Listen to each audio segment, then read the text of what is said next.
Kumusta mga kasaliksik? Alam mo ba na mayroong mga nakunang mga video kung saan makikita natin ang ilan sa pinakamalalakas na pagsabog sa kasaysayan? Kaya mula sa pinakamalaking nuclear disaster sa kasaysayan hanggang sa napakalakas na pagsabog na gumawa pa ng tsunami, ay pag-usapan natin ang 10 pinakamalakas na pagsabog na nakunan ng video. Kaya kung handa ka ng malaman ng mga ito ay simulan na natin. Number 10, Chernobyl. Maniniwala ka ba kung sabihin ko sa iyo na mayroong pagsabog na naganap noong 1986 na hanggang ngayon ay posible pa ding makadulot ng disgrasya sa madaming mga tao? Ito ay ang pagsabog ng Chernobyl Nuclear Power Plant na matatagpuan sa bansang Ukraine, kung saan ang insidente ay nagmula sa kamalian ng mga trabador na nagtatrabaho dito. Kung kaya't dahil sa pagkakamaling ito ay sumabog ang power plant at naglabas ng radioactive fallout na umabot ang lawak sa 77,000 square miles sa kontinente ng Europa, na sinasabing pumatay sa humigit kumulang 50 katao, habang libo-libong mga tao naman ang nagkasakit at namatay kinalaunan dulot ng radioactive waste na nasama sa hangin ng lugar. Tinaguri ang pinakamasamang nuclear disaster ang aksidente sa Chernobyl, kung saan sinasabi na posible lamang maging tiraan ulit ng mga tao ang lugar pagkalipas ng 20,000 taon. Kumusta mga kasaliksik? Ako po si John Mark Guzman, ang boses sa likod ng Saliksik TV. At ngayon ay gusto ko kayong imbitahan na mag-subscribe sa Saliksik Gaming, kung saan maglalaro at mag-e-enjoy tayo. Kaya ano pang hinihintay mo? Subscribe na at see you there, kasaliksik! Number 9, Trinity Blast. Alam mo ba na ang tawag sa pinakaunang pagsabog ng nuclear weapon ay ang Trinity, na pinasabog noong ika-16 ng Hulyo taong 1945 sa kapatagan ng Jornada del Muerto sa syudad ng Alamogordo sa New Mexico. Sobrang makasaysayan ang pangyayari kung saan ito ang naging umpisa ng paggamit ng mga nuclear bomb sa pakikipagdigmaan, dulot na nakita ng mga tao kung gaano na lamang kalakas ito bilang isang armas, lalo na sa labanan ng mga bansa. Kagaya na lamang ng paggamit ng mga nuclear weapons sa ikalawang digmaang pandaigdig. Kahit na mayroong pa ding radiation sa lugar na pinangyarihan ng Trinity Blast, ay libo-libo pa ding mga taong bumibisita dito kada taon. Ngunit dahil 2 beses lamang nagbubukas ang Jornada del Muerto para sa mga turista, ay kinakailangang mag-schedule upang mabisita at makapasok sa lugar. Number 8, China Warehouse Explosion. Tila ba hindi na kontento sa isang pagsabog lamang ang nangyari sa daungan ng syudad ng Tianjin sa bansang China, kung saan nagkaroon dito ng sunod-sunod na mga pagsabog na naging dahilan para mamatay ang 173 katao, habang daan-daan naman ang nasugatan dulot ng insidente. Ang pagsabog ay nangyari noong ika-12 ng buwan ng Agosto taong 2015, ngunit Pebrero lamang ng sunod na taon na laman ang dahilan ng pagsabog, kung saan sinasabi na nagmula ito sa sobrang nag-init na mga container ng tuyong nitrocellulose na madali lamang magliyab pag nainitan. Kung kaya't ang pag-init nito ang naging dahilan para magliyab ang lugar at sunod-sunod na sumabog ang mga kemikal na malapit dito. Sinasabi na ang tubig daw na binuhos sa apoy ay naging dahilan para mas lumakas ang pagsabog at mas lumakas ang apoy, dulot na nahalo ito sa mga kemikal. Number 7, Underwater Nuke Test.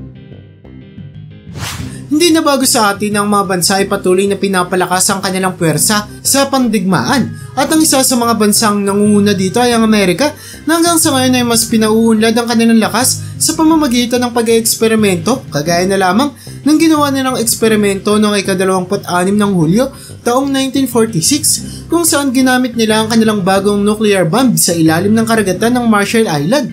Ang eksperimento ay ginawa din ng mga militar upang patunayan na kaya nilang makatakas kung sakaling magkaroon ng pagsabog sa karagatan, ngunit tila ba napalakas ng gusto ang bomba, kung kaya't ang pagsabog nito ang naging sanhi ng paglubog ng mga barko na gagamitin sa eksperimento, na naging dahilan para maging kontrobersyal ang aksidente at maging isa sa pinakamalaking pagkakamali ng militar ng Amerika. Number 6, Carbide Pesticide Plan.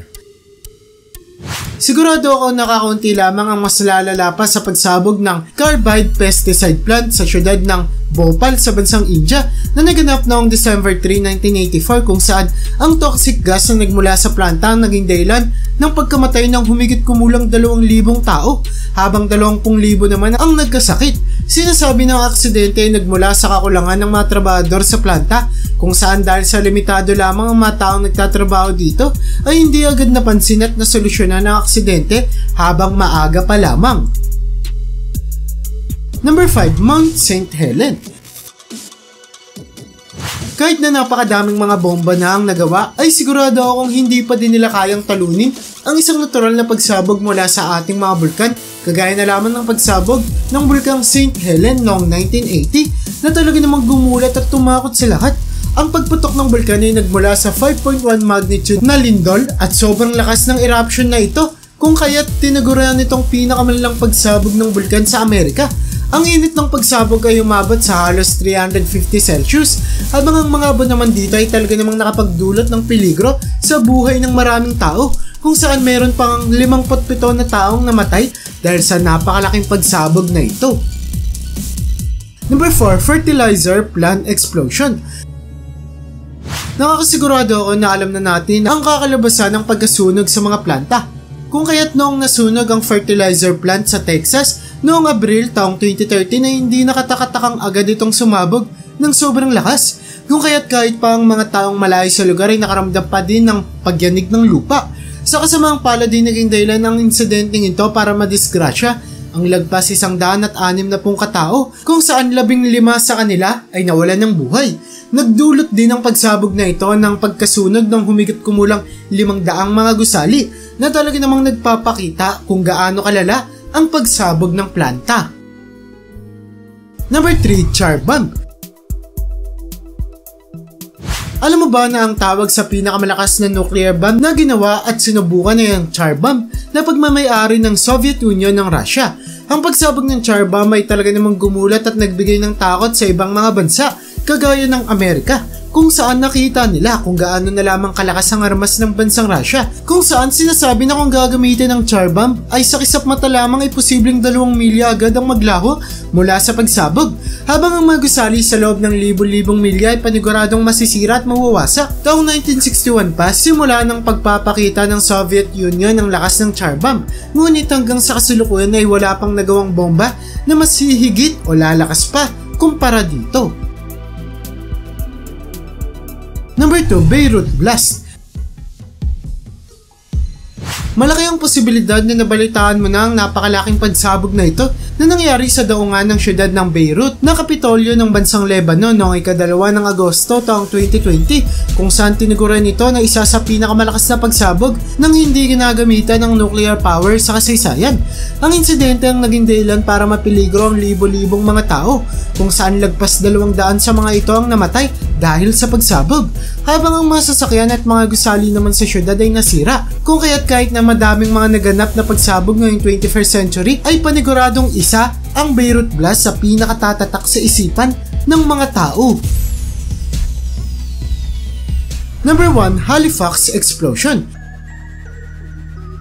Isipin mo na lamang kung gaano kalakas ang pagsabog na posibleng magawa kung ang isang sasakyan na nagdadala ng mga pampasabog ay bigla na lamang mabunggo, kagaya na lamang ng nangyari sa syudad ng Halifax sa bansang Canada noong 1917, kung saan ang isang barko na naglalaman ng mga bombang gagamitin sana sa World War I ay nakipagsalpukan sa isa pang barko habang bumabaybay ito sa karagatan. Ang pagsabog na ito ang pinakamalakas na naganap noong araw, kung saan dahil pa dito ay nagkaroon ng malakas na tsunami na sinasabing may taas na 60 talampakan na nakadulot din ng pinsala sa 9,000 mga tao habang 2,000 naman ang namatay. Patunay lamang ang mga insidente na ito na talaga namang dapat tayong mag-ingat sa mga bagay na posibleng sumabog, dahil kung mamaliman tayo sa paghawak sa mga ito ay posibleng libo-libong buhay ang malagay sa peligro. At yan ang bumabuo para sa listahan natin sa video na ito. Ang pagsabog ang isa sa pinakakinatatakutang insidente ng lahat, kung saan posible itong maging dahilan ng pagkamatay ng napakadaming mga tao, kung kaya't dapat lamang kontrolin ng mga bomba o ang ilang mga bagay na posibleng sumabog para na din maiwasan ang napakalaking mga insidenteng natalakay natin sa ating listahan. Kaya para sa'yo, alin sa mga ito ang talaga namang tumakot sa'yo? I-comment mo naman yan sa baba. At hanggang dito na lang muna ang aking bahagi. Hanggang sa muli mga kasaliksik, maraming salamat sa panonood. See you in my next vid.